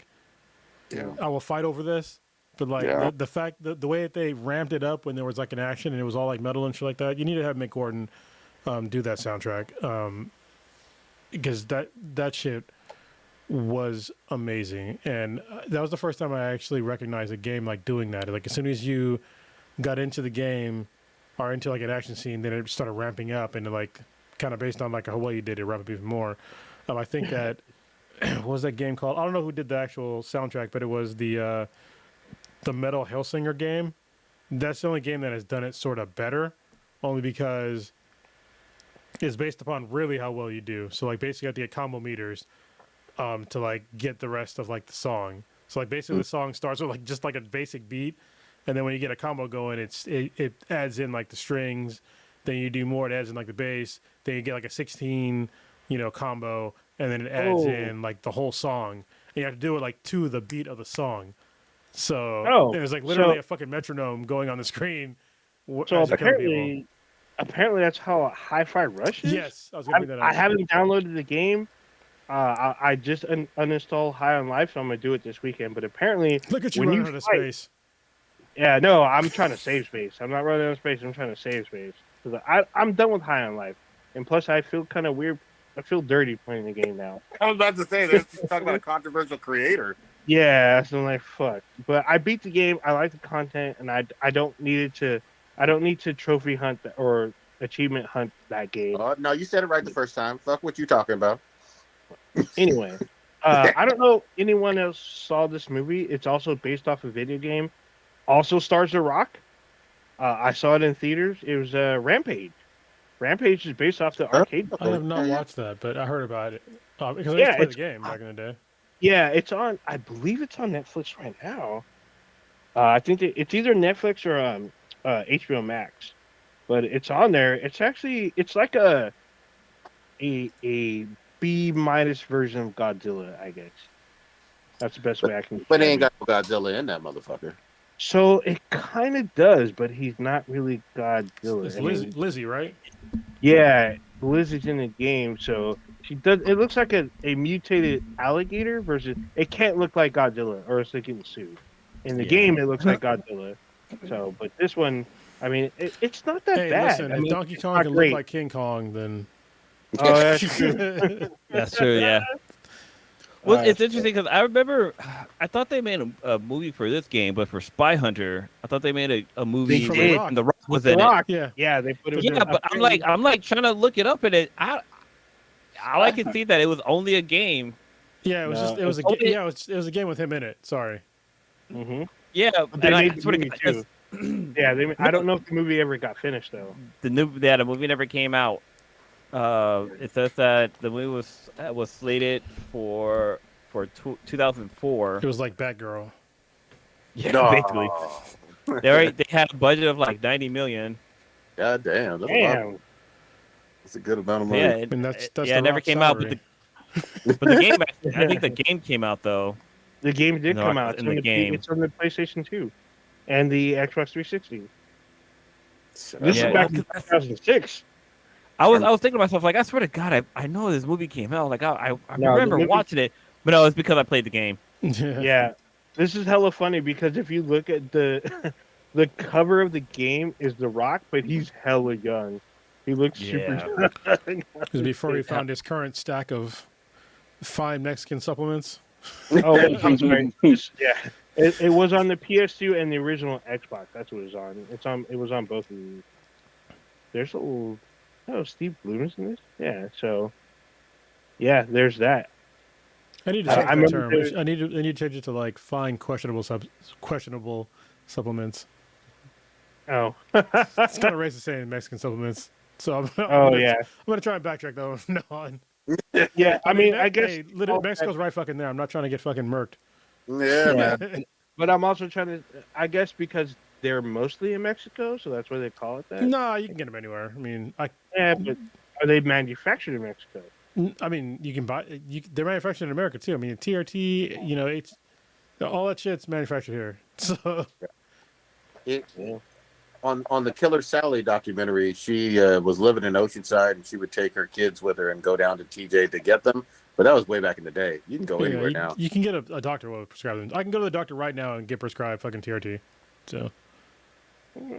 Mm-hmm. But he's on way more than TRT though. And he's on TRT squared. And also his diet is like I can't. People always talk about like. So that guy has like obviously an impressive physique, but I would not want to fucking live his life to maintain that physique. That motherfucker's got to eat like damn near. I would say probably. He eats 9,000 calories a day. It's got to be at least. I was gonna say at least 6,000 calories a day. It's not. To like maintain that physique because Oh, he's posted on Twitter his diet. Yeah, fuck it's that. It's literally 9,000. It's a lot of fucking food. I'm like, what? Like he's just a picture of him eating. It's like a stack of pancakes. No, those are his cheat days though. Yeah, it's like his normal meals. Bananas his normal meals are boring as fuck, dude. It's like fucking. Broccoli. Fucking bland ass fish and chicken and it's rice. Cod. He eats cod. He eats cod, and he says he has to eat a certain amount of cod, like literally a certain pound. He's got to eat his protein. It's like that's why I'm like I don't want to have to eat that much fucking food. Yeah. Fuck that. Yeah, it's a lot of food. The one who's just on a modern take with it is No, the guy in Apollo 3 or Creed 3. Michael B. Jordan? Dang. Well, Michael B. Jordan and his what's the rival's name on there? Majors. Jonathan Majors. Yeah, Say his name right. Yeah, so he posted his workout stuff or whatever. I mean, he looks like ridiculously way more than he did. And Lovecraft. But he's always been in shape. But holy shit, he was like 7,000, 8,000 calories and 3 workouts a day for months and months and months with a trainer. I was like, God damn, it's a lot. Calories? That's a lot. Yeah. I mean, for that muscle mass, it's what I mean. People don't understand like how building muscle and like maintaining muscle works. Like you can't just if you work out like a lot and you don't have the proper diet, like you're not gonna maintain that mass like at all. Yeah. I don't think me personally I've been through that kind of shit before. I don't think it's healthy to maintain that level of muscle mass especially for The Rock for that long because that guy's in his he's 50s 50 now and he's at a physique for a solid like 15 fucking years. I think he's probably going to have some health decline at some point because your body's just not designed to, even with his genetics, and he has like obviously superior genetics, but your body's still just not designed to have that much muscle mass for that long of a period of time. That's why when you see like serious bodybuilders that are on obvious gear, they bulk up and just like off season they turn into like sort of fat guys. Sort of fat. They turned them out to be pretty fat. In fact, like I think we talked about this. The guy who won like a weightlifting championship, they showed a picture of him. He had this huge fucking gut. Yeah, because he did not work out for fucking months. He had a huge gut. I was like, God dang. But shout out to the former Hulk, Lou Ferrigno. That guy, he's maintained supersized. He has a decent physique still, yes, but it's nowhere near as like his old physique. No, I mean it's no, but I mean this guy's. If it was like Schwarzenegger, now, right? He's. I can find out how old he is. I mean, yeah, he's definitely older, but he doesn't maintain like his old physique like at all because it's like you can't do close to 70. Yeah. Yeah, I mean he's way up there, but all I'm trying to say is he looks still very big. Yeah. For someone who's a literal senior citizen who was doing it from the 70s. Oh shit! His son's a junior. He's an actor too. I kind of wonder with these bodybuilders, like they taking in all these, like eating all these calories and stuff like that. And once they start working out, like your body, I guess I'm thinking of it from like, conditioning your body. Your body is conditioned to eat all these calories. And if you're not working out to burn that calories, like you're going to start racking on the pounds. Well, I kind of wonder if that's where we see that coming from. Well, it depends because you have to change your diet. I mean, I know this from extremely personal experience because I went from like being in the Marine Corps, like working out basically every day. And having like a certain diet and drinking fucking way too much. And then I got out and I kept drinking and eating and I went from like 180 to like 250 in like a very short period of time.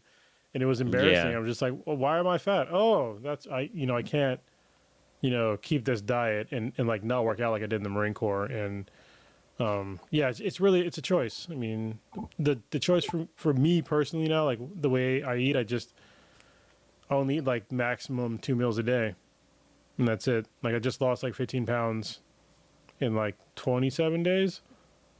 But yeah, most people don't think about like what they eat and like what their fitness goals are. They just kind of eat and work out whenever. But you have to have goals to like meet a certain criteria, but it's up to the person. So yeah, interesting. Lou Ferrigno's on a TV show right now. A lot of TV shows. What? Well, a current show, the show called The Hulk. He is the Hulk, but he's on a show called The Offer. So, are we gonna talk about? I know we touched on it a little bit, but are we gonna talk about The Last of Us? The last episode? We've been talking. We touched on it. All we said was that there was a kid that got shot and hiding and this and that, but I don't know what's going on with the show. That's pretty much. I don't know. Are you not watching this episode? Are you not watching? No, I'm watching the episode, but I don't know what's going on. Like, what the hell is the shit growing out of the ground? Like when that fucking ground moved, I was like, Oh, I know. I know exactly what it is. Yeah, you're gonna find out in a very, very bad. Literally next week. Yeah. This coming Sunday, if you play the game, we probably all know what it is, and it starts with a B. So a bitch. Oh, and they know what it is, which is even worse because they're trying to cover that shit up.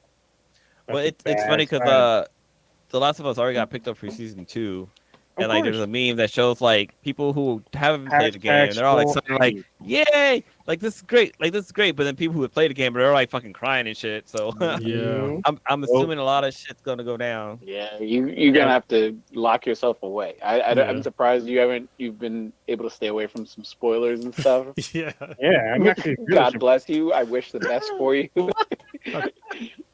I think the game's been out for like 10 years. The smart move next year is for everybody to buy stock in Kleenex when the season drops. Mm-hmm. When I like being on a podcast, I mean, you guys have talked about the game over the span of the podcast, so I have an idea of what's going to happen. But see it to actually happen in live action, it's going to be kind of interesting. It's going to be interesting to see the mainstream opinion on some stuff in season 2. Mm-hmm. That's going to be some good ass discussion debate stuff because we obviously had our debates on the cast about it, so we're about to it's going to be a nationwide thing. We're about to see Stitch nerd rage next year when season 2 I'm confident. I'm with the pulse of the people. Oh shit! Oh my god! I will say that I don't. Hashtag Swole Labby. Yeah, I don't. I think I got a feeling just based on the pace of season 1, we might see the back half of the first game in season 2. I don't know if it's going to be all of season 2 is Last of Us Part. Yeah, you got to stretch it out. They have some catching up to do because I think this season only has like maybe 10 episodes. 9. Yeah. Is it 9? Yeah, is it 9? Okay, so I mean, there's a lot to like pack in there. So, and I think even at if the end of this season is the end of Last of Us, part 1, I think it's gonna divide America on how it ends. Like, did this person do the right thing? And I don't think there's a right answer. Yeah, for anybody. And I think I think it is intended to be that way. Yep. The way it ends, it will be intended purposely, and with that, based on that, knowing that there's a season 2, it'll probably have really high numbers to see what the fuck happens based off of what the choice was. They got to stretch it out though. If I was the HBO execs and stuff, like, I wouldn't have it match up with the end of season 1 be the end of game 1, because that's, I mean, you have a gold mine. It's just a loose slot machine, just raining money in ratings and stuff. So there's only been 2 games. There's, to my knowledge, there's not a third one on deck. I think they're making the third one right now. I think they're developing it because they've hinted at it.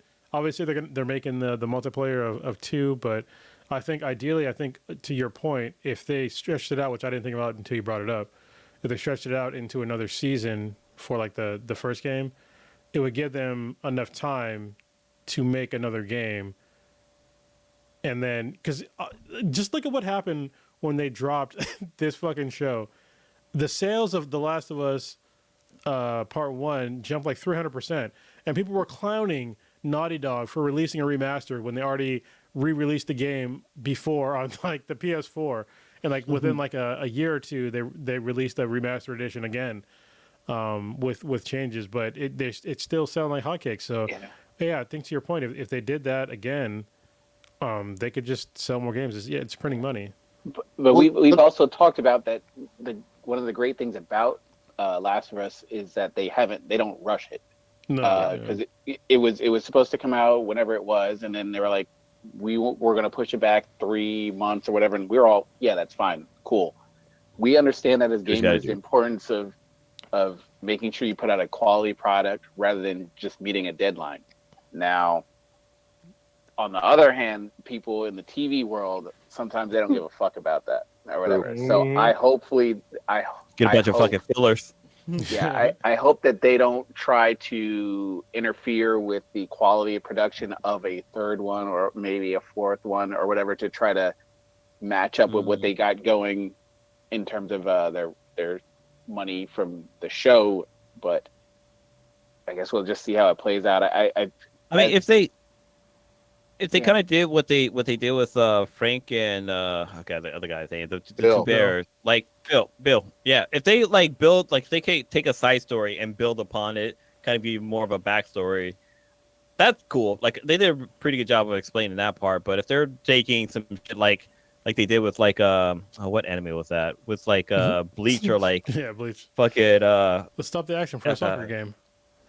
Yeah, just throwing in some random ass bullshit just to fill up time till they like catch up with the video game. Like, yeah, fuck that. Like, miss me with that bullshit.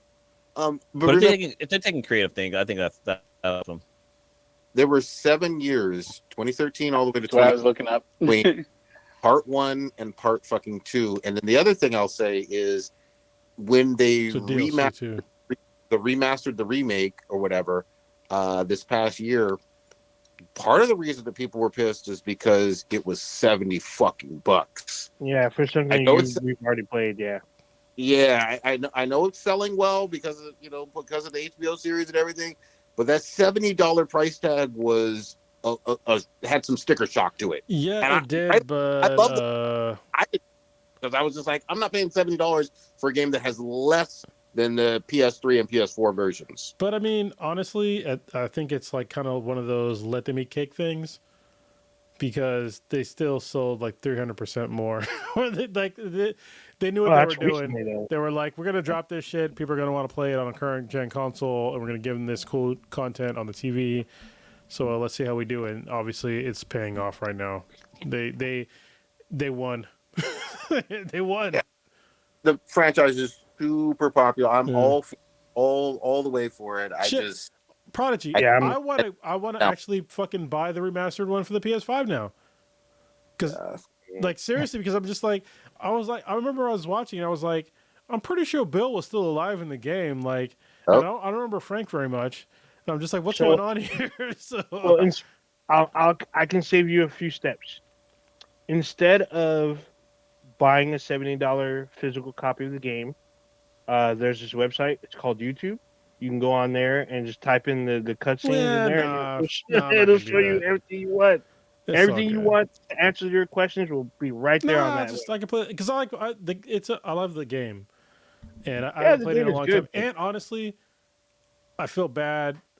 Well, actually, no, I don't feel bad because I fucking bought the game. But y'all know the fiasco that I had when I bought the game originally. Oh yeah, and I had fucking the PS3 shit. Anyway, I don't mind like playing the game again. And also, I never played the DLC, so. But I guess the $70 one, I don't think it has the DLC. Oh, no, it does. It does. Did it come included, or you have to pay for it separately? No, it should be all in there. The only thing it's missing, and this again, I know not everybody played. No multiplayer. Okay. Player was really good on the PS. It was good. I got shot a lot in that game. So I can. It's not that. It is definitely not a Call of Duty type. It's definitely like. You have to like sneak around like fucking Ghost Recon type shit. So it was fucking wild. Yeah, that was good. It was good. And I want Naughty Dog to have another like awesome level return to good multiplayers, because even Uncharted 3 and 4 had excellent multiplayer. You know what I mean? Everybody talks about the campaign, which was great too, but sometimes you want to go pew pew with your friends. So we'll see. Yeah, we'll see when they're soon. Yeah, I mean, you got to get current on Destiny. You need to buy Lightfall. We're about to go. Yeah, because I need to play some FPSs, because like I started playing Wolfenstein recently with like with the trigger like set to like down all the way, and it actually makes a fucking pretty big difference. That's good on the DualSense Edge controller. I'm fucking fancy, y'all. I'm just saying you can adjust like how much pull you have on the trigger. And so the trigger on like when it's all the way down is like, it's maybe to the bottom, it's maybe an inch, probably less than that. Yeah, and then like compared to like the normal way, it's like way. If you're watching like the game, my left trigger, which is on the right side, it's going down all the way. But on this side, it's just like it's that much. That's like hitting. And that's, those of you who are listening to us via audio. I wish you can watch this on YouTube in the future, or maybe later on it'll probably move to a different platform. But Kronos is like caressing his fucking controller. It's fucking nice. As he's like describing, he's like looking at it like it's like edible almost. I don't, it's so insane because I thought that like I really thought that this is like this is the shit, like the PS5 controller, the DualSense, like this is it, this is the shit. And then as soon as I put this in my hand, I was like, God damn it. Like, fuck, they did it again. But people want to complain about the whole, it's got less battery life. Listen, I don't give a fuck. I grew up in an age where fucking controllers didn't have batteries. All right, they were all plugged in. And my PS fucking 5 is right fucking there. And so, like, look, you can't see, but like the fucking cord reaches to me like where I'm sitting. So it's not a huge deal. Like, I don't really give a fuck. And honestly, 5 hours of gameplay for me at 43 years old is a pretty fucking long time. So and I have two other controllers if I want to like switch it out. So it's not a big deal for me to like switch out controllers. I remember Stitch made me a fucking believer. He kept saying, "Oh, get those DualSense headphones." I was like, "Man, I don't need these headphones. I'll just get some cheaper." Those motherfuckers are life-saving. Especially in any like competitive game or whatever, because you can hear what's to the left of you, what's behind you. I'm a fucking believer. I didn't know what 3D audio was until I put that shit on my head. And you also don't piss off your wife that's upstairs maybe when you're playing a game, right? No, he does. Yeah, he does. That are coming. Like if you don't shout out, they'll get blown up. Oh, like, you need a muzzle. Yeah. That's you need to get the fucking what is that thing? The Dyson thing with like the yeah. Yeah, because he playing with him, he gets all excited, starts yelling. So no, it's the thing. He's over there. He's over there. And then all of a sudden, I can hear Mishka in the background. You are too loud. I remember that. It's so good. It's so good. Yeah, man. But good headphones, like those make a fucking difference. And I might have to invest in one of those. What's it called? The DualSense Edge. Sense 9. The DualSense Edge. I think the only thing that I didn't really look up is honestly there's a thing with pretty much every modern analog controller, right? And I don't know if this one has it or not. I don't know if I can open it up. I forgot to do this shit, and my fingernails are not long. But with the whole what is that thing called? The drift issue. Drifting. Yeah, so I don't know how prevalent. Oh, here we go. I don't know if these have the electromagnetic sensors. Yeah, I didn't look it up. Maybe I should have. But honestly, even if they don't, like, it's way easier to change because like I'm literally holding the thumbstick in my hand right now. It's way easier because you can just swap these out whenever you want. But there's a new style of thumbsticks that are made out of electromagnetic sensors now, because right now the ones that we all have and like the vast majority of the controllers, it's where basically that it's happening to where the sensor doesn't know exactly where the center is, and that's why you get the stick drift. But the newer ones, which are like crazy cheap, I can literally buy ones for my Steam Deck. You just got to solder them in, but they'll fit. But for some reason, like the modern controllers don't have them yet. I don't know if the Edge controller does or not, but they need to switch to that, because if you play any modern controller for long enough, you're going to get that that drift in there. But it was one of the reasons why I have multiple controllers. So that's good shit. For sure. All right. I don't know if you saw the news, Prodigy, but the Suns got Durant. No fucking. Oh, no way. Oh shit! God damn it! I love fucking NBA bullshit. That's got to be wild. I was gonna say this. I know it's been a fucking ridiculously hard week, at least for me, and I know for some of us. Why don't we wrapping on up for tonight? Unless you guys got anything else pressing, because we can go to fucking midnight and forever and a day. For real. Yeah. It's been a while since we've done that, but yeah. Yeah. All right. Stitch, what you got popping this week? God damn it! It's been a while. What I got? Kid turns 3 on next week. Damn, next already? Tuesday. Yeah, flying by or whatever. She's just a talking, jumping around machine or whatever. So we got her enrolled in like a little mini soccer school. I think probably gymnastics soon, because she likes walking on things and hopping and trying to balance and everything. So that might be something going on in the future. So we're gonna bring it in a little Jolly Roger world. It's like this big ass like discovery zone. Is it still open? The one in Union City still open? Yeah. Okay. Yeah, I normally go on like weekdays because that's why it's just empty there, and I don't have to worry about her getting lost or whatever. I just can let her run around and act a fool. So it's an absolute blast. And then what else I got going on? That's the only thing. Having a party for her?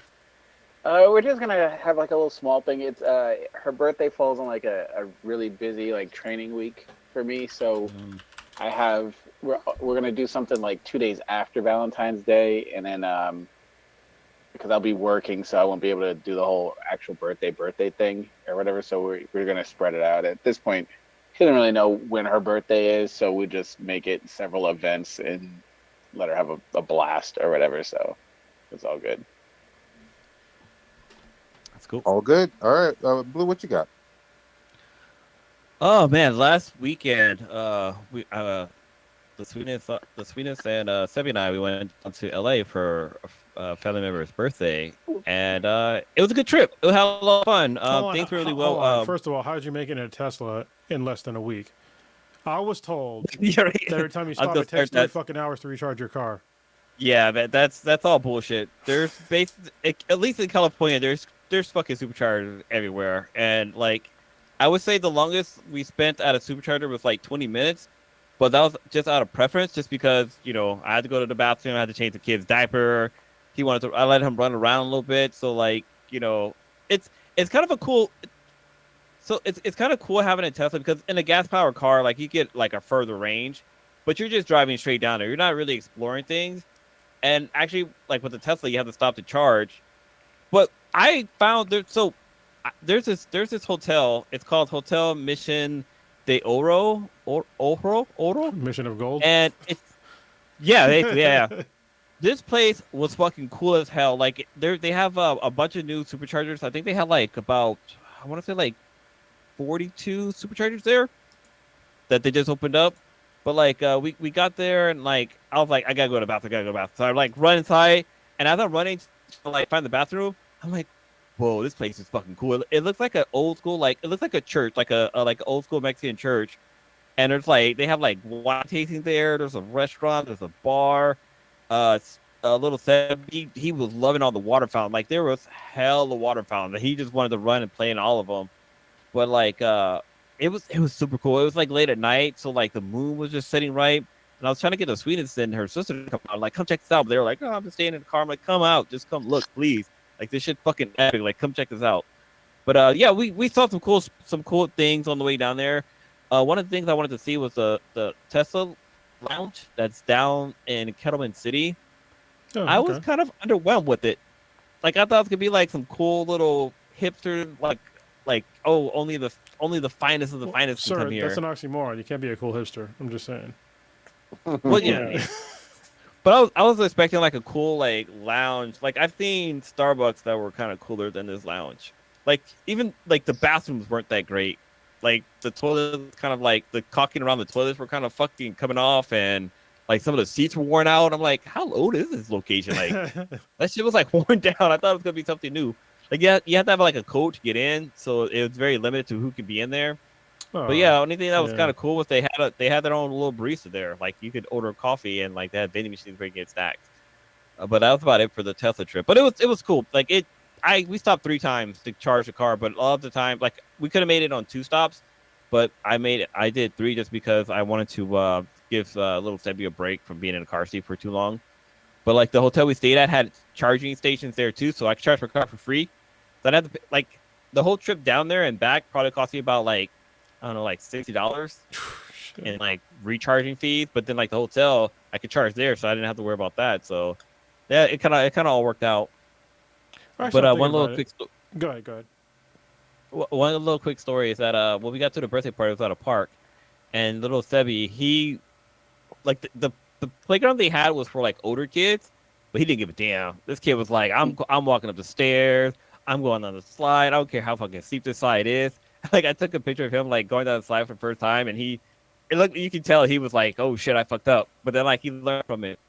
But one funny story is he was up on the playground with the sweetness, and there was this little girl that showed up, this little Asian girl, and Sebby was like, bye mom, I found my true love. Like he like grabbed her hand, and like they started like running around the playground together, and it even came to the point she ran off to another playground and he ran after her. I was like, oh man, that's my boy. Like it was real funny. It was super cute. Did you tell him? But overall, kid, you're never gonna see her again. One of the funny story is she was there for the birthday party, but like, oh shit, the little boy whose birthday we were celebrating, apparently she held his hand too. So oh man, it wasn't all that special anymore. I was like, oh, it's okay, kid. Like, I gave him a hug. Your mom's still here for you. You're good to go. That reminds me of that Family Guy episode where like that there was like a girl that was in the Stewie because he gave her cookies. Yeah.